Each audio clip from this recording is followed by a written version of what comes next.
And just unmute Aura there. We can see. Down the share screen. Yeah. Okay, You want to sorry. take it away there, Orla? I'll be with you here now. I'm just going to share just an overview here.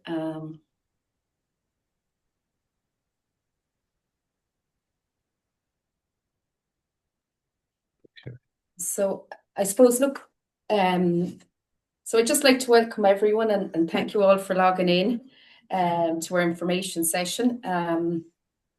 I suppose, as Muriel said, this session will be recorded, so hopefully it'll be of benefit to those who maybe can't attend. Can you hear me? I can't hear on this. How come you're not with this class, or it's not working? Can you hear me, Walter? Yes, we can hear you. Yeah, it's just Eamon's earphones aren't working, I'd say. Okay. Apologies. Okay.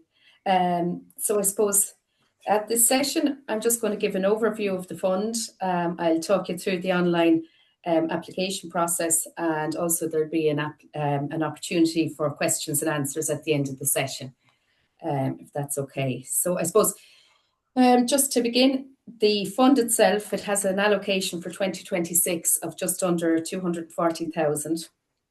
It's funded through the council's own budget. I know a lot of groups may be familiar already with the fund, but I suppose for the benefit of those who maybe aren't, I suppose it has three different strands. It has the Residents Association Fund, and I suppose it aims to support those by providing grant assistance to residents associations, groups or committees who are engaged in community activity or carrying out improvement works within their own states or neighbourhoods or areas. The second strand is the Community Activity Fund, and that assists communities or a combination of communities to work together to develop a local plan in their area or to establish sustainable structures enabling communities to identify and meet their own needs. So it can also be used for upgrades or replacing equipment. And I suppose the third strand is for Sports and Recreation Fund. It aims to aid sports clubs and recreation organisations who are engaged in community activity, providing sports opportunities across all ages and abilities. And it aims to assist clubs who provide or improve the range of sports and leisure opportunities to their communities. So the fund opened on the 12th of December last year, and it'll stay live until 4 p.m. on the 23rd of January. So it's been extended a week to, I suppose, give people a bit more of an opportunity to get their applications together. I suppose just a couple of points maybe to raise with you in relation to the fund. It is a small scale grant, and I suppose what's allocated to groups really depends on the number of eligible applications that we receive within the community grant section. But just to give you, I suppose, some sort of idea, our 2025 stats, we would have given sports and recreational groups and community activity groups €762, and we would have given residents associations €880 if they were eligible for funding.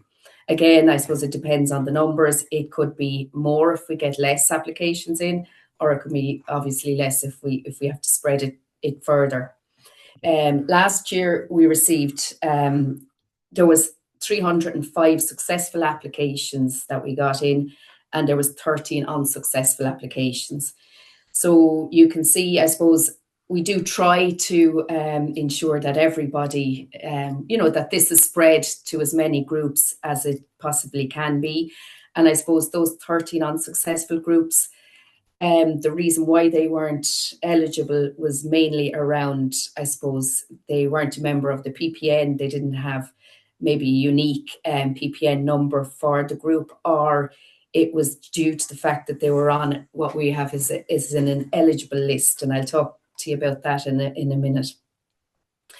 So I suppose the advice I would give to applicants is that all applicants really need to read and familiarise themselves with the funding guidelines. We've tried to make things as least complicated as we can and use as plain English as we can within the booklet. And what we've done is also towards the back of the guidance booklet, we have included, I suppose, a step-by-step guide of how to apply online with screenshots to try and assist, I suppose, people with that process. What I'd say is, I suppose, applicants can only apply or qualify for funding under one of the strands. So I suppose you choose which one is most applicable to yourselves, and then you'd apply under that one. Again, groups must be a member of the PPN or else they are deemed ineligible, and they would be asked during the application process to provide their unique PPN number. I suppose where this is where we're coming on to, I suppose, about the ineligible list. So where previous community grants may have been received by groups from the council and proof of payment, I suppose, in the form of receipts or invoices or bank statements weren't provided for previous funding, well, then projects are ineligible to apply for future funding until they sort that out. So I suppose that's one area where projects or groups may fall down if they are on the ineligible list. But they should know this if they are themselves, because I suppose the group wouldn't have provided the required receipts as part of specified in their letter of offer for whatever grant they would have received. I suppose if any groups have a query or wondering if they are, they're welcome to contact the office and the community grants team here. And I think Muriel might share the contact email so that any groups who have a query can contact us directly, and we'll be able to check that and tell you if you are on that list.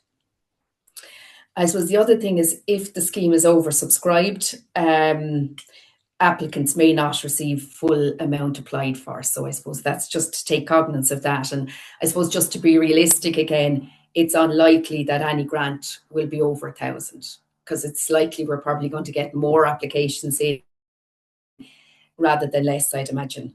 I suppose we are conscious as well that we do have two rather large community grants that we kind of run around this time of year.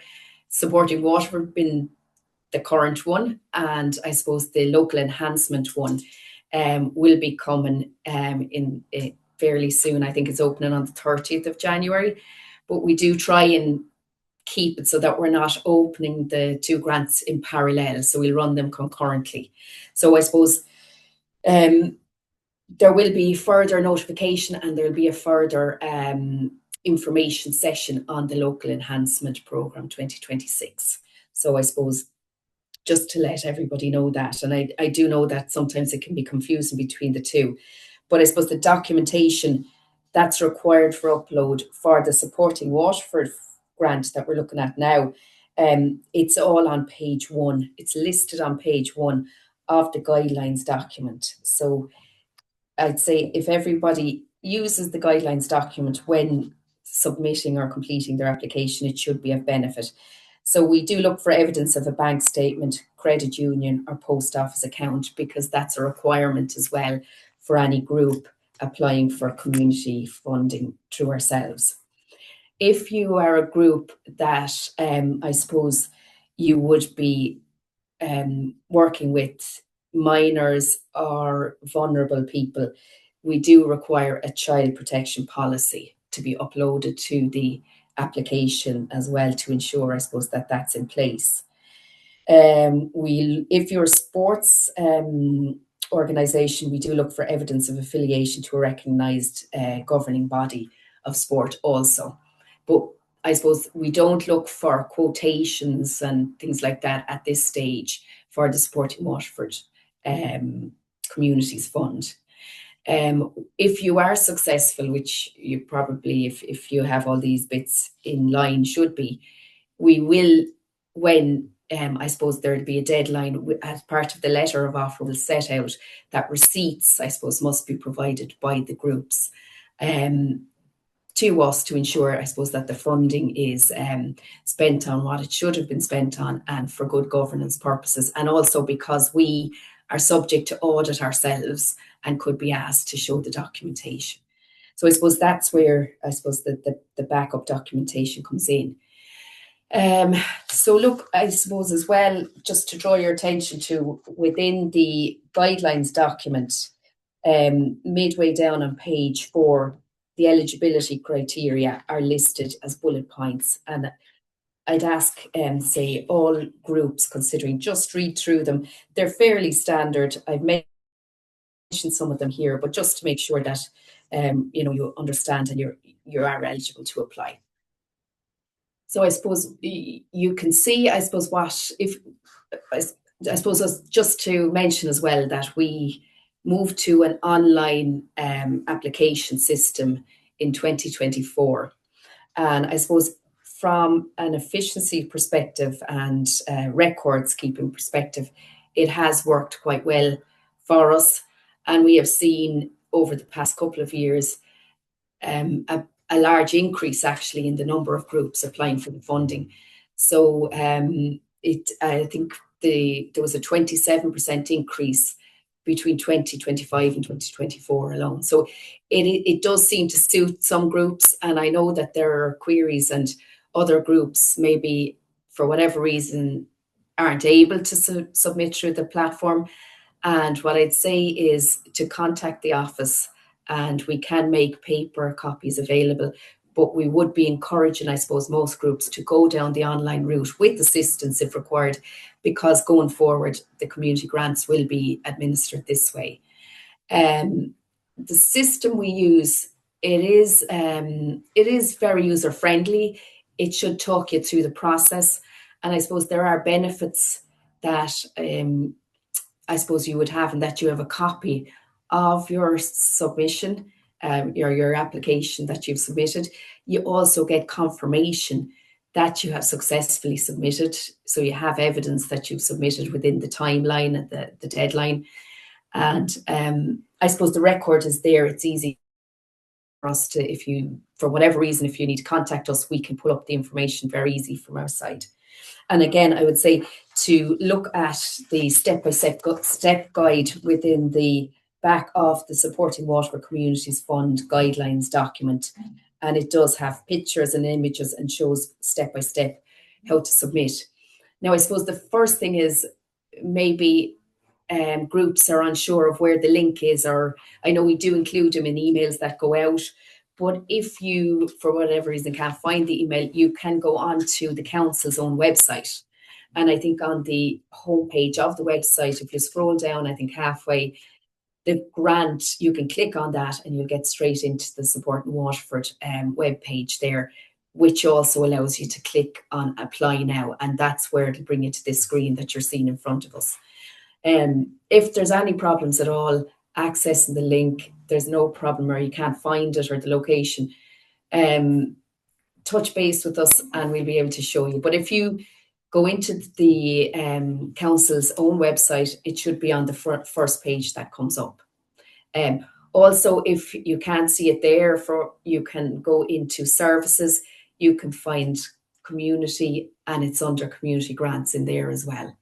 So look, when you click, you'll see a bit of information about Supporting Waterford, and their guidelines will be linked out to, and it will be there's also a choice to apply now. So when you apply now, you'll see here, it should bring you to the application form.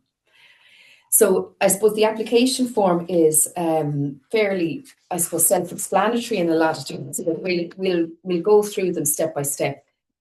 Over here, I suppose to the left, you have a toolbar that you can use to navigate. So you can click on these and it should bring you to whichever question that you need to see. Now, unfortunately, I think because I'm sharing the screen, it's not allowing me functionality. Let me see here. Let me see, can we get it? Are you at the far side? Yeah. If you can minimize the middle one there, the small one. Just click save, and then it'll let you go to the next screen, I think. Okay. Now, are we in business? Did you move on to question 2, Free? Yeah. Yes, it did. Yeah. Yes. Thank you. So look, I suppose it's your first name. Wait, we'll go back up here now. So yeah, so contact details. I suppose firstly you'll get this. Please tick which fund you're applying for. So you can only tick one of the 3. So it might be that you're applying for community funds, say.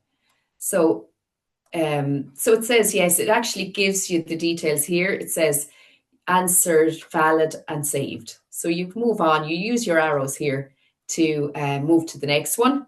Again, your organization or group name, you just type it in and you move on. And by the way, I suppose you can stop at any stage. You can save and quit. You can see them here at the bottom of the screen. So you don't have to complete the application in all in one go. You can do a bit and you can come back to it and you can save as you need to.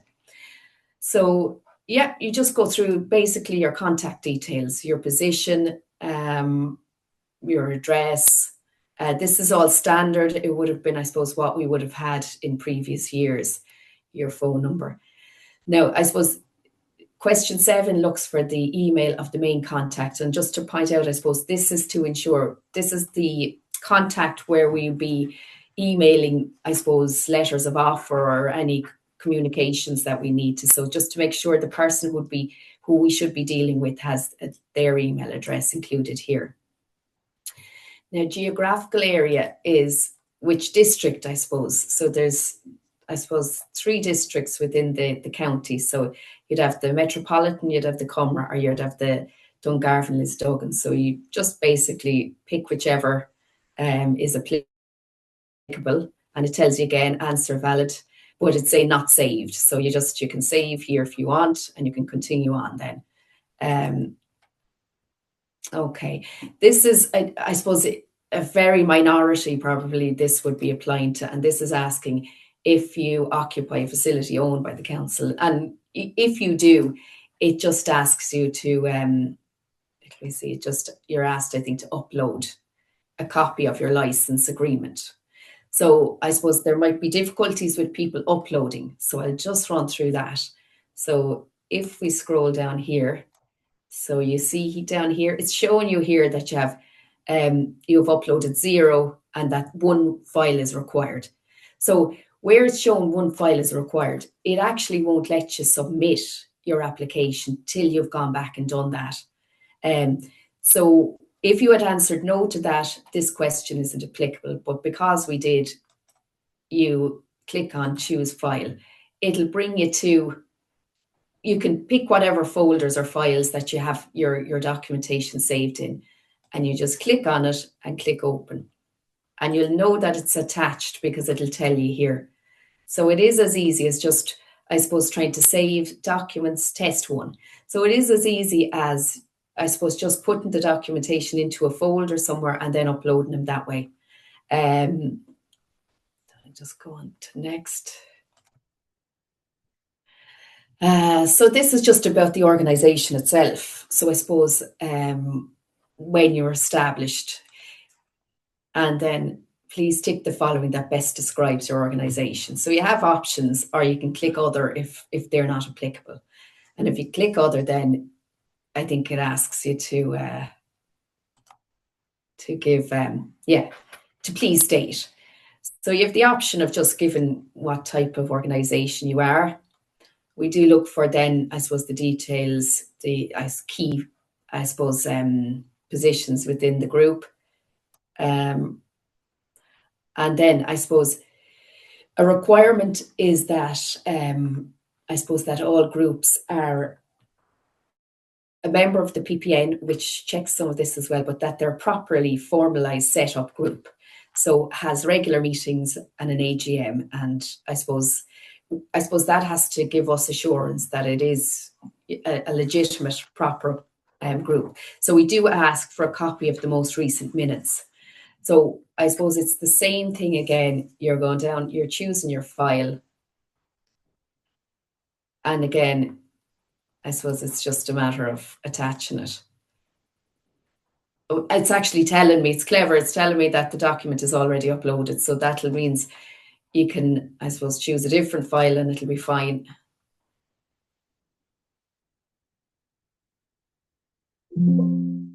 Oh, it's open at the moment. So, right, you have to, I suppose, have your files closed. Now, I'll just close this off.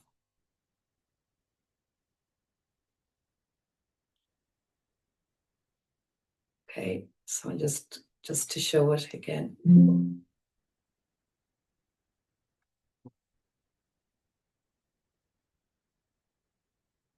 Okay, so there we go. So I suppose it tells you nearly, if there's an issue, it'll tell you. So it was telling us that the file was open. So you have to have them closed when you're uploading, or you can't upload the same file for everything. So it recognizes where you've already uploaded.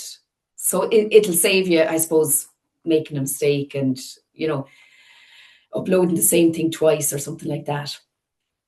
So I suppose then the aims and objectives of your organisation and club, and there's a maximum wording of 200. So it's just to give, I suppose, a bit about the club, about yourselves, about your aims and objectives.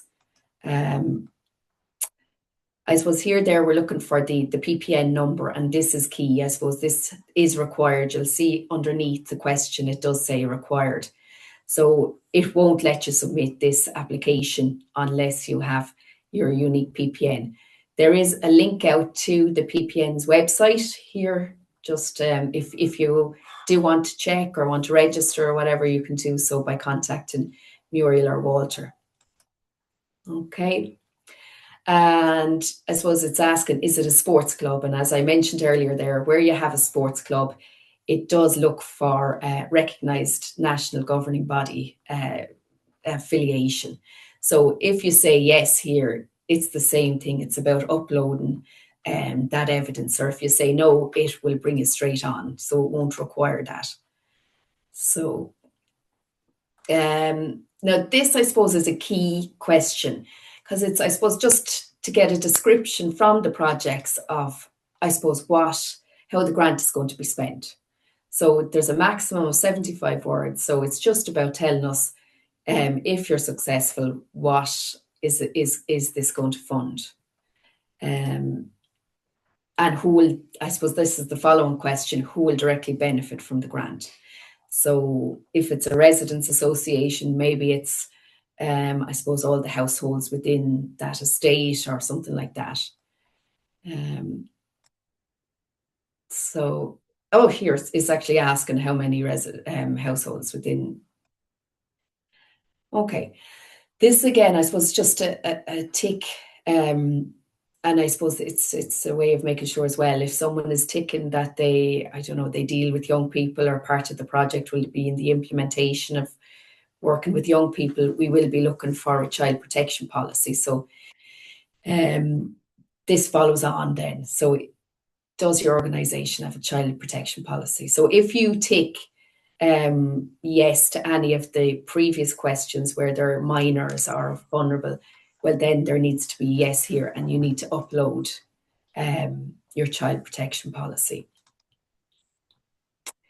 It asks as well, if you're a sports club, do you have a club children's officer? So you may or you may not. So it's there. Again, you just pick whichever is applicable. Okay. And I suppose, again, whether there's certified child protection awareness courses completed. Now, I suppose this question here, have you considered the environment, sustainability, biodiversity? I suppose the council as a whole, we do want to be encouraging and promoting, I suppose, this area. We haven't used it as a qualifying criteria, or we haven't, if someone says no, we haven't, it doesn't have an impact on their application. But we do like to see, I suppose, and promote these type of projects between the groups in the communities. I suppose this one is another important question as well, in that we just need a breakdown of the cost, I suppose, of your project. I suppose what you're going to spend, how much on what. So maybe some is on insurance, maybe all is on insurance. So it's just to get a breakdown of the costs within your application form. Have you received any other grants from the council or any other body in the last 2 years? So I suppose this is to kind of, I suppose, a lot of what we've seen from experience is that a lot of groups that we have in, they've already gotten Supporting Waterford funding maybe in previous years, or they have. So it is just for our records and for our knowledge. And also, I suppose we have to check, had we received the correct documentation from those groups in the past, to ensure, I suppose, that they're eligible for the current fund. Have you applied for this grant under any other funding source? I suppose why this is asked is that we can't, there should be no double funding element, in that if, say, insurance is €1,000, you can't claim €1,000 under Supporting Waterford and then €1,000 under something like local enhancement. So it's to just ensure that, I suppose, whatever element or whatever you're, I suppose, including as your project under the Supporting Waterford Communities Fund isn't been funded elsewhere as well, or applied for elsewhere as well. So I suppose this one is to do with, and this is a requirement, I suppose, and it's only projects or only groups that have a bank account, a credit union account, or a post office account in the group's name. It has to be in the group's name. Can be eligible for the grant. So we do look for that, and I suppose at most groups there's no problem. They will upload a copy of the bank statement, and we have, we can confirm that that's the case then. So again, this is question 28. It's saying it's required, so you need to answer this, or it may not let you submit the application form. So it's asking if your application is approved. Successful applicants will only be paid to the organisation's bank account. So that's just what I said. It can't be in a personal individual's bank account. It must be the group's bank account. And then I suppose we look for the balance as at towards because we launched a bit earlier this year, we said we cut at the 30th of November. Look, I suppose we do. In the past, we have asked about the 5,000, and we've asked again this year. I suppose just to explain that this isn't used as a qualifying criteria either, but we do, I suppose, if it was a thing that we got so many applications in that there would be, we couldn't spread it to all the groups, we would need to just, I suppose, have that piece of information. Now, we do understand, I know that different groups have different things going through their accounts. Some might even have things like salaries and stuff. So at certain times, there may be more of a balance in on a bank statement than other times. But look, it's not used, and it won't be used, I'm sure, this year to shortlist or for eligibility purposes or anything. Again, we're looking for, I suppose, the bank statement at year end. So look, if you have one at year end, it's grand. If you have one at the 30th of November, that's grand. Again, you choose your file and you just search, and you'll find it in your folder, and it uploads that way. I suppose this is just kind of, I suppose, your declaration. So it's nearly all the things we've mentioned already. I suppose the first thing is that you are authorised on behalf of the organisation to actually make the application. So that is important, that the organisation are aware and that you are the appropriate person to be making an application on their behalf. You're just certifying that the information is correct, that I suppose that you're aware that,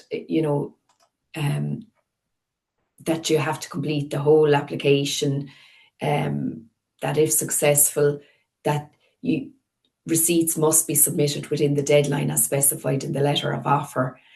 And I suppose, look, we have our GDPR and FOI and piece as well. But I suppose it is, we don't share that with third parties. It's just for grants purposes within our own systems. And then I suppose you're just confirming that any required previous receipts that you will be providing those receipts in line with the letter of offer. So I suppose an important step as well is once you go and you submit, you type in your signature here, and once you go and press submit, you will get an email then. And what you need to do is just verify it's fairly standard. It's checking that I suppose it's a valid email address. So you just need to verify that it is you. You get an email, it'll be telling you it's to do with the Supporting Waterford Communities. And you just verify, and then you'll get confirmation. So I'll just show you, but it's important to validate, to get that email and validate it, because if you don't, it may not come through as an incomplete, it actually won't come through as a complete application. So I've just gone to submit, but because to submit my application, because I have nothing filled in, you'll see it's telling me invalid answers found. So it'll list what I need to do or check or complete before I can submit. So the system actually is there to assist you and help you. So if it's a thing that maybe you didn't put in a project amount and that's a requirement, that'll be shown up here saying maybe question 5 project amount needs to be completed or whatever. You'll know to go back and put in that amount and it'll allow you submit. So look, there may be problems. It may not be technical problems that people have. It may be that certain required questions aren't completed. So I'd say to groups, if you're having problems, have a look at this after you've tried to submit. It'll tell you if there's an issue there. And if it's something that you do need assistance, contact the office here and we will talk you through. So there is assistance available if you are having issues. But look, I suppose that's just a kind of whistle stop. If you look at the back of the, where is it? If you look at the back of the guidance document, you will see a picture of the email, the signature verification email. So you'll know when it comes into your inbox exactly what it should look like, and you'll know that it is from our system. So I'd urge everybody, while you're submitting online, have your guidelines beside you and have a look at that step-by-step guide as well, just before. And if you are still experiencing difficulties, by all means, contact us here and we'll endeavour to assist you. So look, I suppose that's just the very brief overview, and just best of luck. I'm happy to take any questions or if any groups have them. Hello, I have one question, Orla. It's Michelle Quinlivan from the Grange Cove Residents Association here. How are you? Hiya. So Orla, I'm just wondering, I always apply for the Supporting Waterford Communities Grant and the LEP grant. Is it important that you don't duplicate your applications, in that, that I don't say put in for the same thing on Supporting Waterford Communities as I would say on the LEP capital strand? I think, Michelle, is it that you mean text-wise, not that you're applying for the same thing? You mean, so say like you're saying maybe insurance, it could be for one thing, or it could be for, look, the text, we do look at them in standalone. So, but it'd have to be a different project. Under LEP, the local enhancement, under the local enhancement one, it is a larger scale grant. So it is up to 5,000. And generally it's capital. It has to be capital this year. So there's no current aspect. I think the Support Waterford is more of a current fund at 100,000. So once what you're spending the money on isn't the same. Exactly. And so it wouldn't be, I wouldn't expect to see the same thing in both that you're funding, but the text on your organisation is fine.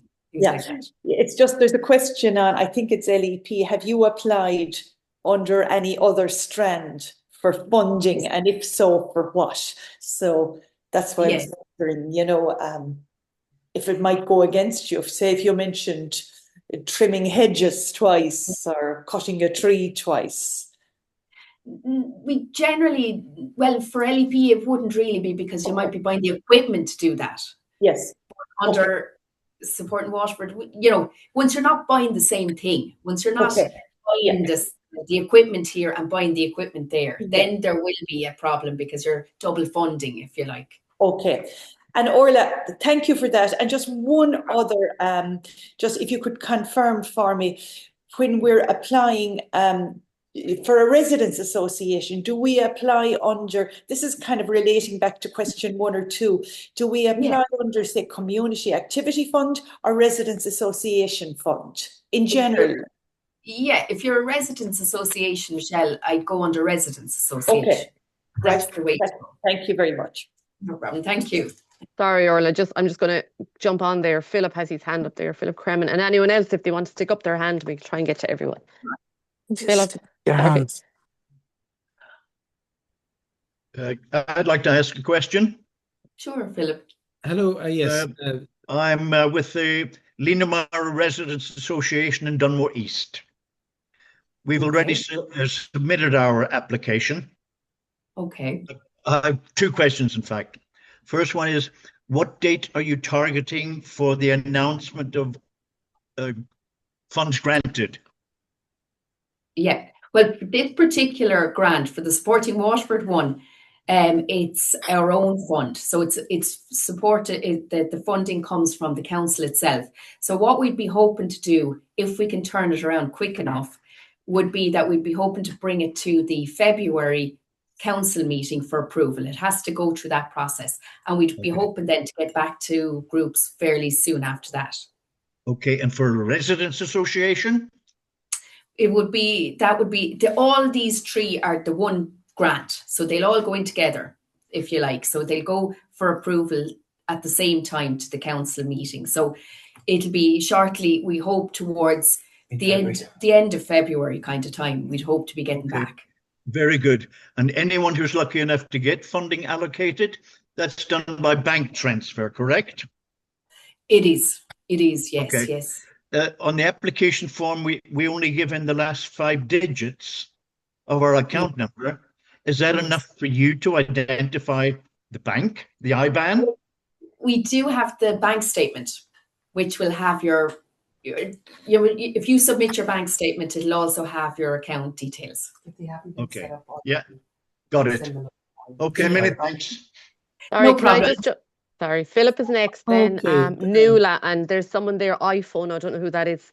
Okay, and Paul. So Philip, Nuala, iPhone, and Paul F. Thank you very much. Thanks very much, Orla. Philip Kremen here from the Lismore Conversations That Matter. Just one question in relation to the spending of the fund. Where are we to get it? Is there a deadline or a date by which the money has to be? There is, and that's why we went out a little bit early this year to get it approved that bit earlier. So if we can get this approved and back to groups by around the end of February, we generally look for this to be expended by, I think it's the 30th of September. Is that right? Perfect. Lovely. Or November this time. a bit later. It could be. It's around, look, you'll have the whole summer anyways. It'll be the end of September, November time to give us a chance, I suppose, to get ready for the next round. Great. Thank you very much, Orla. Thanks. Thank you, Philip.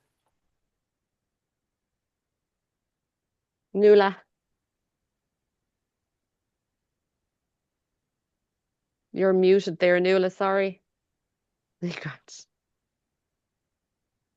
from the Lismore Residents Association in Waterford City, incorporating the Park, the Lawn and the Heights. Now, we have 611 houses in our area, and our age group is literally from 0 to 80 to 90, right? Majority of people are elderly. Sure. You know, on question 20, like I usually, when I did last year's application, I ticked everybody because that's our age group. Yeah. And what do I do? We don't have a child protection policy, but we never deal with individual children. We just deal with the parents, the actual houses. Yeah, I suppose where this is kind of coming around, I suppose, and a lot on the child protection you'll see, is in clubs and groups where you have the parents of the children. I suppose for a thing like a residents association, the funding is probably on things like upkeep of the green space. It's maybe some kind of so you wouldn't be doing coaching with children, or you wouldn't be doing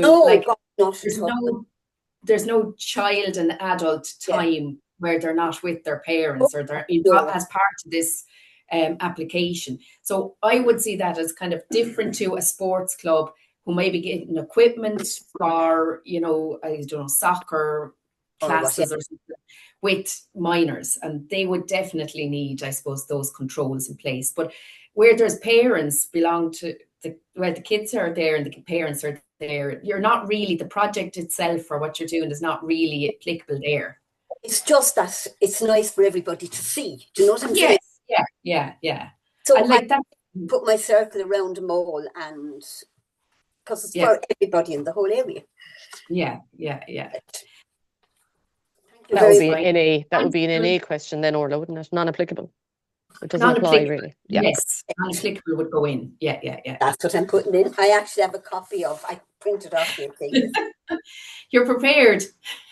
Good well, this is the first Zoom meeting I've ever done. Well, it's very good. Look, it's good to meet the groups and it's good to have the chat. And like questions like that, maybe I think they were clear cut, but maybe other groups, they mightn't be so clear cut because they wouldn't be involved the same way as I would. So it's good to have that opportunity. Thank you very much for providing the service. Thank you. Thanks, Sarah. Somebody there by iPhone called iPhone. Sorry, don't know your name. It's written up on iPhone. Can you hear me? My name is Denise. Yeah, and then Paulette is next. Okay, thank you so much. Orla, thank you. I'm sorry, I don't know why my name is not showing. I did register for today, and my name is Denise Leonard, and I'm from Westbrook Residents Association. And first of all, I would like to say thank you so much for facilitating this. It's really a great opportunity and wonderful to actually have the to and fro. And welcome to Walter as well. Welcome to Walter. He's actually doing a great job. It's lovely to have regular communication from him. Can you still hear me there? Am I gone? Yeah, we can hear you. Okay, yeah. Sorry. Okay. Thank you. Just what I wanted to ask, please, is could you clarify the actual closing date for the residents? Because we're in the process of completing ours, and I thought it said the 17th on one email, and someone completing the form is saying the 23rd. Yeah, sure, Denise. Look, originally it had been, we were given 5 weeks to complete, and then with Christmas in the middle and the information session was due to happen before Christmas and it didn't. We said we'd give the extra week scope. So now, as it stands, it's 4 p.m. on the 23rd of January. On the 23rd. Thank you. 4 p.m. the 23rd. Thank you so much. We're almost ready to go. I've been gathering. Just as an observation, if usually it's the end of February, I would say, I know it's great to get it out of the way, but when I saw, first of all, it was the 17th, it was the week before Christmas, I saw it and I thought, oh my God, it's just so much pressure. We are all doing voluntary work. And, when it's just as an observation, if it was something in the future, I would really think to not have the deadline so close to Christmas on either side, to when people are busy. The other thing I could just ask you, so you can apply for the LEP and the residence grant, both? Yes. You can, okay. There are two different grant schemes, I suppose. The Supporting Waterford that has these 3 strands, so including your residents association, that's your Supporting Waterford grant. The local enhancement grant is a different grant altogether. Okay. So, but you can apply for both of those. You can apply for the same thing, though. Yes, I understood that. I understand that. We did apply for. Sorry, I suppose you can't apply for the residents association and the sports. You can't apply for all 3 or within the Supporting Waterford grant. So that's I suppose point. Yes, Yeah. yes, I think maybe that's where I got a little bit confused, but it's great. This is going to be uploaded on YouTube, so we'll be able to go back and listen if I've misinterpreted anything. And last year, the LEP was designated towards disadvantaged areas. Do you think it's likely, or have you any idea if that's going to be the case again? Now, I suppose there's a couple of things I'll say, Denise, because I know that the reason why we launched before Christmas, just so there's a reason behind it. I'm sure. We do have both grants. So we have the Supporting Waterford Grant and we have the Local Enhancement Grant. And we found, I think a few years ago, they were running in parallel and it caused all sorts of confusion. So we have the Local Enhancement Grant is funded through the department. So because it's funded through the department, they give us the deadlines. So they want, like, we need to have a closing date for that of the 27th of February. So what it meant was it will be opening that fund on the 30th of January and it'll run to the 27th of February. So we kind of had to run early with the Supporting Waterford one because we could.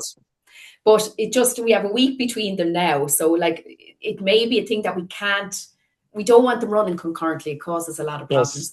So that's the reason, I suppose, just so you know, in case we're not trying to ruin anyone's Christmas, but we know I was the same myself. I was a bit apprehensive that we might get anything. But they're flying in, the applications are anyway. But look, the other question you had was about the disadvantage. The disadvantage. The reason, I suppose as well, so we know, I suppose that doesn't affect the Supporting Waterford at all. We don't take that into account here. For the next LEP, what I will say, the local enhancement, we will be having an information session again to talk about that. But what I will say is, just to qualify it a bit, we had two strands in the last year's local enhancement. So we had a capital strand and a current strand.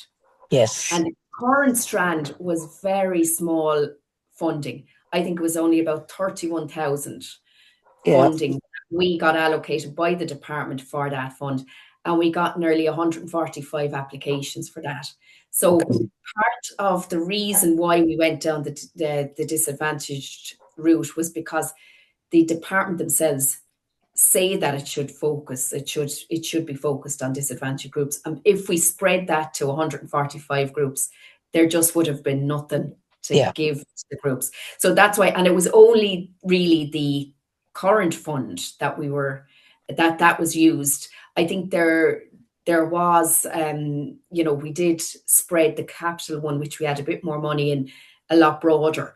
But this year round, just to let you know, I suppose as well, that there is no current aspect and it's all capital for 2026. So that means it'll be easier to administer. I don't foresee that. We probably will be taken in, which we have to because it's part of the criteria, whether the disadvantaged areas, they'll need to still get priority, but it won't be that if you're in an average area, you won't get anything. That's what I would see. Yeah. But there'll be more information out about that when we're launching that around the end of this month. Yeah, I do wonder what the criteria is for your disadvantage. I think we're all actually disadvantaged in this day and age. I know. Well, I tell you, it's based on the Pobble Deprivation Map Index. Yeah. It's an actual map that's there, that if you put in any premises or any address, it'll tell you what category that group is in. So there is a method, I suppose, in terms of that we go by that. That's a recognised national kind of, and I think the department themselves had mentioned that mapping. So it is there, and that's kind of why we've used it, I suppose. And it is. But there'll be more on that. I know. Thanks, Laura. No, I won't keep it long. The only comment I would say about that is I think maybe like Google Maps, it needs to be updated because nowadays there's social housing in every new estate.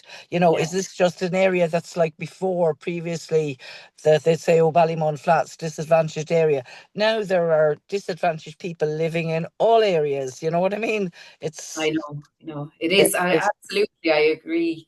It is a proper update needs to be done, but I suppose that would be public themselves rather than ourselves. Listen, thank you so much, Orla. That's lovely. Thank you. Thank you.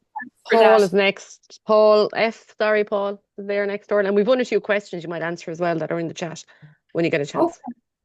Okay. Paul, you're you on there? mute there. Sorry, Paul.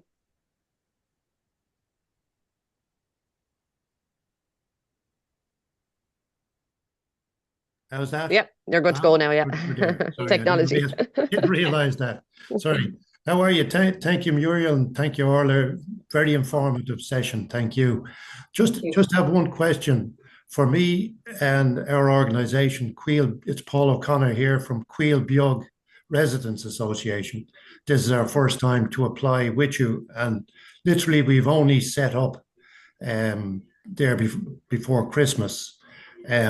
Because we were aware that the time scale was so tight, we had to get the credit union account set up and all that. But we spoke as a group with all 17 houses, but we haven't had an AGM or had a chance to do anything yet because we're so new to this and we wanted to get the application in. But we have a chairman, a secretary, a treasurer all set up and agreed between the people. But I don't have actual minutes of an AGM that I'd be able to submit to you at this stage. Now, I hope come this time next year, we'll be in a better position and we'll be well set up. But we have everything else set up as per the application form. It's only the minutes that I wouldn't be able to submit to you.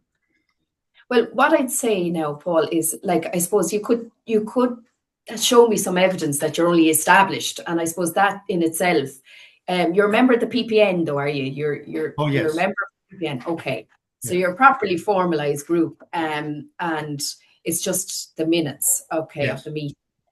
Well, I suppose it'd be, something to confirm. If you sit in something to confirm that you're literally only established, to me that would be fair then to kind of take that and to allow you, if it's only before Christmas and the deadline is, you'd have to be doing it in 2 weeks. But so look, I suppose, would you have something that you could upload to confirm that you were only established? I could do out a letter stating that we agreed as a residence to open the bank account and to nominate the chair, secretary, and treasurer. If that would be okay. Well, look, I think to be fair, I would be happy that, and then I suppose by the time local enhancement comes around, if you're applying under that, we'd expect then maybe a meeting. That'll be going live from the 30th of January to the 28th, 27th of February. Yeah. So by that stage, it'd give you a couple of weeks. But if you're that new and something to verify that, we could that would be fair enough. I would accept that, I suppose. That's perfect. That's perfect. No, it's only purely we get the grass cutting done. We've been doing it for years, Orla, to be honest, but we never knew of a grant. Towards it. It was actually our grass cutter who had said it to us that we should be applying. So that's why the haste before Christmas to get everything set up on that, Well, so look, like I said, Paul, I mean, we are trying to assist groups. So we want as many groups as possible to have to spread the fund to them, and like it's in our interest to kind of assist where we can. But I suppose once projects kind of on the other end provide their receipts, that where the pitfalls is where they may have gotten funding last year and we have no receipts in from them. I get you. And that's a problem for us then, because if we're audited, we don't have those receipts and it causes issues. So we have to have some system, and that's the system. So it's where groups just don't submit where they should. So I'd urge everybody, when they're successful or if they're successful, to make sure that you do give their seats back in by the deadline of that. Absolutely. Perfect. No, that's perfect. Orla, thanks a million for that. Well, thank you. I take it just in the geographical area for Tramore, is that county-wide as in the categories that you select? It's metropolitan. It'd be as, look, I probably should have specified, it's as the council the council's borders are. So I suppose it'd be metropolitan. I think. Metropolitan. That's fine. That's fine. No, that's perfect. Thank you. Thanks a million for that. Thank you. No bother. Bye. Bye-bye. I don't see anyone else with a hand up there, so I might go into one or two questions. Oh, sorry, Nuala, you're there again, Nuala. Sorry, and Tom Hickey, or Tom has a question. Have you, Tom? One question, okay? Sure. I was just going through the PPN and list and on your list that someone emailed out to me, but the Berlin Hall are not on it. I thought we joined that for several years. If your group isn't on that list, you need to contact myself or Walter. Our own department require us to have constitutions for every community group, and I'd say it's probably just something like that's missing, Tom. We just probably need a constitution off here. There's something out of date on your account. That's all. If you want to give us an email or a call, we'll sort that out. I'll ring Walt in the morning. Yeah. Thank you. No problem. Nuala, you have another question there. Sorry, were you? Sorry. Yeah. About the LEP, because I never knew about it, right? Yeah. Can you apply for that towards your grass cutting only? You can't, Nuala, because I tell you why. This time around, the department are only funding capital type projects. So it'd be like the purchase of equipment, maybe for cutting your grass or something like that. So there'll be more information in the out when it's out. I thought so. Yeah, but the current part of that discontinued this year, so it's more funding went into the capital side. Perfect. So no bothering. Thank you. Catherine, question. Sorry, could I Hogan there? Sorry. Okay. Catherine, you're on mute there. Oh, Walter, can you unmute Catherine there?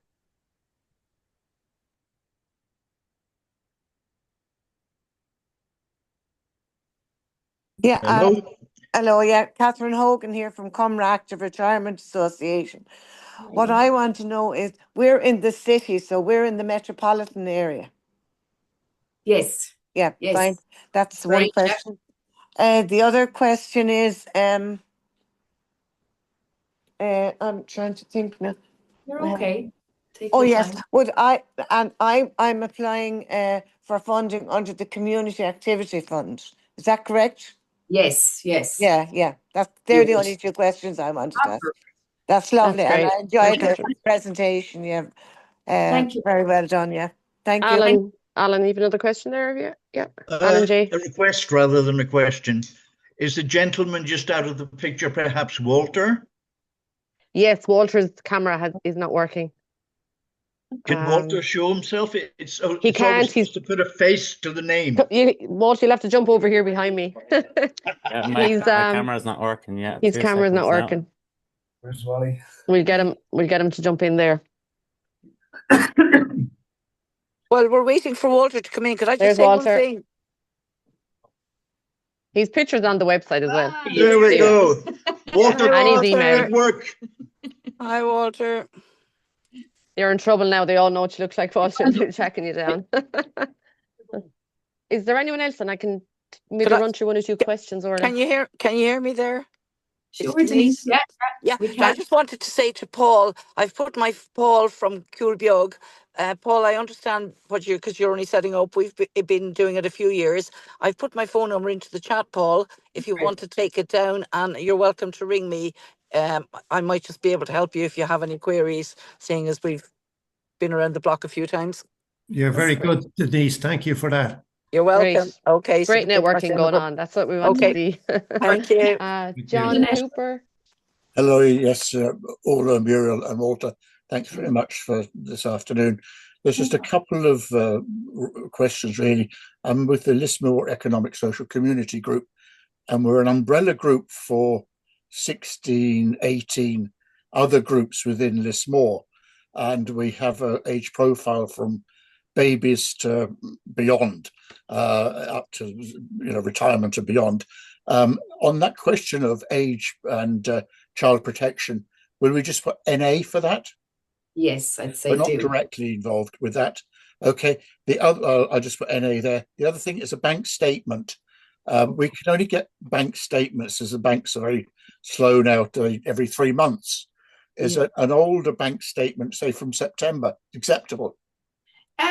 Look, I suppose, yeah, we will. Look, I suppose we don't want one about 2 years old or 3 years no, old. that's fine. If it's in the last quarter, I'd say that's reasonable, I'd say. If you haven't. It is hard to get them, and the banks don't issue them when you go in either. So the most recent one, and I think September would be probably acceptable, Orla, It is the last October. quarter, I'd say. So like we are all the same. We know what it's like. So look, if you can provide like once it's recent, once it's in the last quarter, that should be okay. Okay, lovely. And I'm also, when would we get feedback on if we don't meet the criteria of the grant? Is there a feedback process on it? Or? There actually was, and last year there was 13 projects were unsuccessful, and each one of those got an individual letter to explain exactly what was the problem. And if it was that they were on the ineligible list, we actually specified what grant they got, what they got it for and how much, and that we were still awaiting receipts. So, and that was in an attempt to try and get, and there was engagement from some of those groups to get them off the list.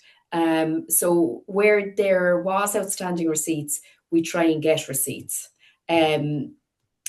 And we kind of, look, we engage with the groups themselves, and we do. So they should, we only really would expect a very small number would be ineligible. And like I said, it would be because they're either on the ineligible list, they're not a member of the PPN, something like that. Now, as well, I suppose, John, just if there's a number of different, we did see a complication last year where one PPN number was being used by 3 different groups applying for funding. So each different group applying for funding needs their own unique PPN. They will be checked. Number. So that's the only thing I'd say as well, just to be careful. Apart from that, once the documentation required is supplied, well, then there should be no reason why we do want to spread the funding here and give it out. It's less competitive, I suppose, fund than, say, the likes of local enhancement funding might be. Perfect. Yeah, sorry, I'm also Assistant Secretary of the Lismore Men's Shed, and I was with Muriel earlier today when I checked the PPN number for the shed. It wasn't on the listing, but I'll sort that out with Muriel. Yeah, I've emailed you back, John, on that. Yeah. Thank you, and I'll send the constitution on that one.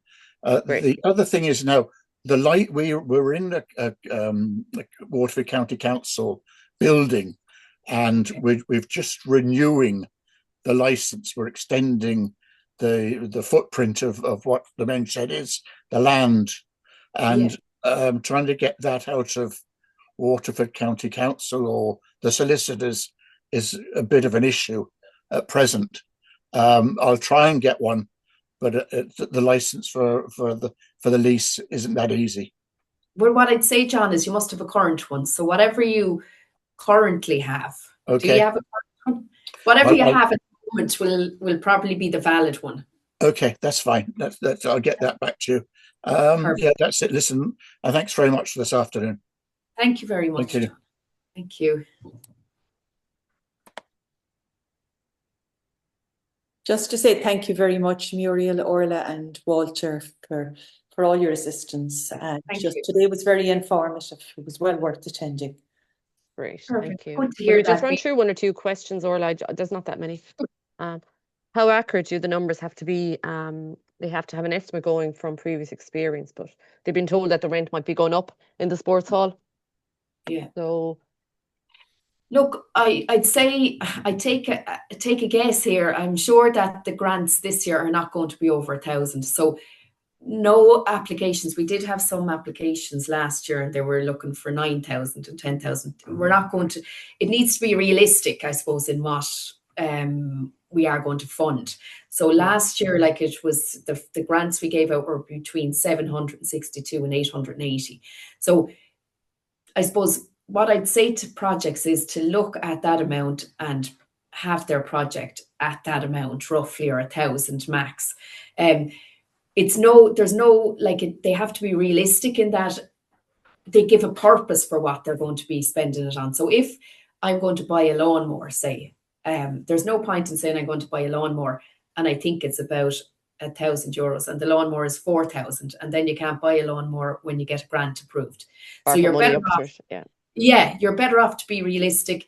even do a little bit of research if you can. Go online, get a price yourself. We don't require it, but we do need you to be accurate, because you will, if you're successful, you will need to buy what you said you buy, or pay for what you said you pay for. So that's the only, that's the caveat, I'd say.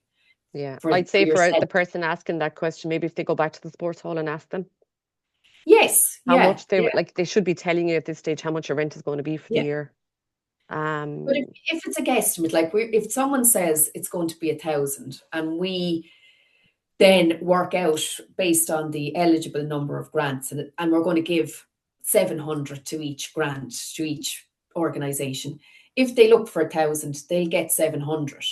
Yeah. You know what I mean? Now, where, say, if they come in and they said, right, our rent is going to be 500, they'll get 500. So just to be cognizant of that. You won't get so 7, yeah. Under the amount, you'll get the amount you looked for, is what I'd say. So, look, within a couple of hundred is fine. What I'd say is if it's thousands and people are saying they're going to, I don't know, build something, and like, you won't under this grant. So it's just to be realistic, really. Yeah. Just around the payments, Orla. Yes. The Supporting Waterford payments are paid once you get the letter of offer, or once it's publicly announced that your group has gotten. So I suppose it could take yourselves a bit of time to get the letters of offers out, because I mean, how many applications you have every year. But I think when it's announced publicly, that is realistically, you've been told publicly that you've gotten the grant. And I suppose they don't really necessarily have to wait for the actual letter of offer. Is that correct? From recollection, once it's approved, the councillors themselves approve the grant in the council meeting. So once it's approved, I suppose it's after the council meeting, it'll be published or whatever. We do. I suppose the team here have been very efficient last year in getting a lot of the letters out very quickly. In fairness, we've been prepping. We would know kind of what we'd be recommending, I suppose, for payment. So the team here have been working in the background, and we did get them out very quickly last year. So look, I think it's when they're approved, which will be the council date. Now, if you want to be 100% certain, you might want to wait. Like, it shouldn't take more than a few days to be getting these out, because we know that they're going to be going. So, and just that you can't purchase anything before you're actually told. It can't be something that you purchased in February and then you're told in the end of February or March that you've gotten it. It's future spend. Yeah. It has to be after approval. I think someone asked something around that, and I think it was probably a mix up with the LEP. So with the Supporting Waterford Fund, you get the money first. You do. But with the LEP, you have to spend it first and then come back to the council for it. But that's just the difference. So we'll tackle that one in a couple of weeks. And I suppose the difference, just to say, Muriel, because it's the council's own fund, because Supporting Waterford is paid out of council funding, we have the opportunity to do that. The department have specified for the local enhancement that the funding, the spend has to take place first and then is drawn down based on receipts. So that's why there is significant differences sometimes between the two grants. Yeah.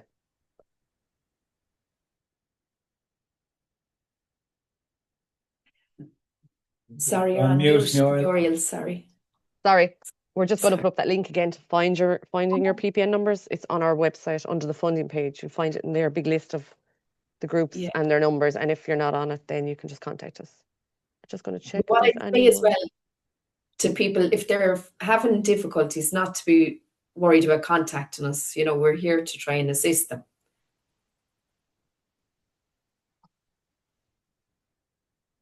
Yeah.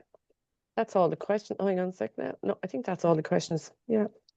I suppose realistically is what I'd say with the LP and this one is, if the project's going to cost €1,000 or €1,200, unless you can match fund it, there's probably no point in applying, because you won't be able to take the money, or you might be able to put the rest of the money with it.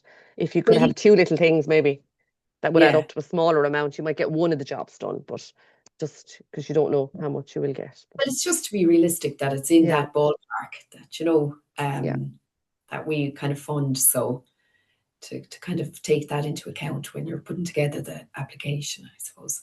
Yeah. And that you have to deliver on whatever. So if we say we're going to buy a lawnmower, that you buy a lawnmower. So if you're stuck like that, you might get 700. The lawnmower might be 1,000, as you say. So it's just to match fund. have a bit of match funding if you can, if you're going for a higher value project. Yeah.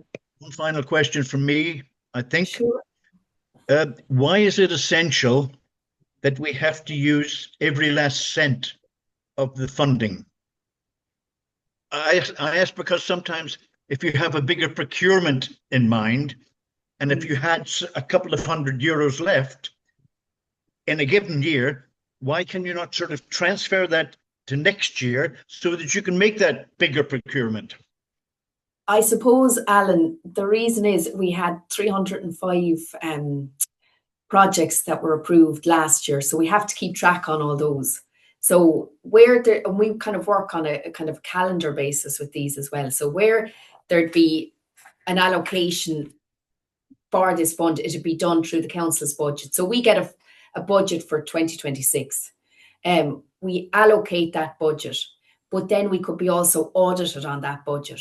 So if it's rolling that you'd be one project or one group, but we could have 300 groups and we couldn't keep, if it was 300 left here, it would be impossible to keep track of 300 groups that didn't spend all their funding. It's like, I suppose, well, we wouldn't have receipts for that money. We wouldn't, so we could be in bother from a governance perspective when we get audited, which we do, and they audit these funds. So it's not multi-annual. It's not big enough even to be multi-annual. Like, it probably between €700-900 should be achievable for groups kind of to spend within that period of time, I would think, And it's actually, we'll always find a way to use the money. Don't worry. Don't ever give it back. to say that to you, Alan, to use the money, because it will be lost. I suppose we have to close off even our annual accounts. We kind of have to close off annually. So it's for that kind of purpose, but also for a governance perspective to keep track on stuff, and also for audit purposes. So like, it isn't a huge amount of money, and I could see why if maybe it was 10,000, you'd be saying, well, but like most of these groups, I'd say you have lots of expenditure going through your organizations, and that it should be achievable enough, I'd say, to in the next. I have to leave the meeting now. Many thanks to all involved. Thank you, Alan. Take care. Just one last Bye-bye. question, Orla, from Olena. Yeah. Yeah, hello everybody. Hi, Thank you very much for the meeting. My question is it was a little confusion last year when we applied for laptop for €400, and then we were so happy to get a grant approved. It was 200 approved, and we were told that we have to buy the laptop first, and then the 200 will be covered. But we could not buy this laptop because we didn't have this money on our account. So we had to cancel this application last year. So how to make this, how to make it successful this year, how to make it happen, and how we should apply, or should we get the money up front, then we can buy something with a discount, or how it should work? I think, look, and this is where I suppose the consideration for making the application. I think in this instance, say for Supporting Waterford anyway, last year, there would have been, unless you, say if you looked for 500 under Supporting Waterford and you were successful, you would have gotten that in full. If you had applied for 1,000, it would have been capped at, say if it's a community group, at 762, which means you would have had to find that 300. So I suppose it's about, well, this particular grant, it's fairly straightforward in a way, because we don't kind of give percentages. It's a flat amount. So it's to make sure that you don't, I suppose, overstretch if there's not match funding available. So like for this instance, if there wasn't a bit of match funding, applying for a laptop for €1,000 under this fund, you will still have to match fund, because it's unlikely when we spread the fund out that you'll get any more than 700 or 800, that kind of figure. So it's to pitch your, I suppose, what you're looking for at the right level, if you like, or like Muriel said, maybe on maybe 2 elements or smaller elements, but this generally is a set amount. We look at the number of applications come in, we look at the fund that's available, the eligible ones, it's just split between all of them. If you look for less, you get the full amount of what you looked for less. If you looked for more, it's capped at that 700 kind of mark. It was last year. So you will still need to be able to do the project, whatever you say you're going to do. So that's why we're saying there's no point in saying I'm going to buy a ride-on lawnmower and look for 5,000, because we won't be funding that to that tune. You may get the funding, but it'll be only about 700 or 800 you'd be getting if you were eligible. So it means that, and you would still need to get the lawnmower because you said you would in the project. So that's what I'm saying. There is a piece for the groups to make sure that they're pitching that they're aware of that, I suppose, in the first instance, that the funding won't be any more than that kind of area, that kind of amount. Plus, Alina, this grant, you're paid first and then you buy whatever you applied for. Oh, that would be fantastic. I think you might be mixing it up with the LEP grant, which we're not going to talk about. Yeah, but it's the opposite for the LEP. Yeah. I get it. This is what So LEP. You'd get the money up front. That would be fantastic, because this was my question. Thank you very much then. Thank you. Thank you, Alina. Thank you. I think that's it. We're having great fun here. There's 3 or 4 of us on different Zooms in the office. So, we're nearly an hour and a half, you know. Oh, an hour. It's coming 3:20. Yeah, I think that's all. I think no more questions. But look, you can always email the lads. You can email ourselves if you have any queries. That's great. Best of luck with all your applications. Yeah, it's excellent information. Everybody. Well done. Thank you. Thank you. Bye.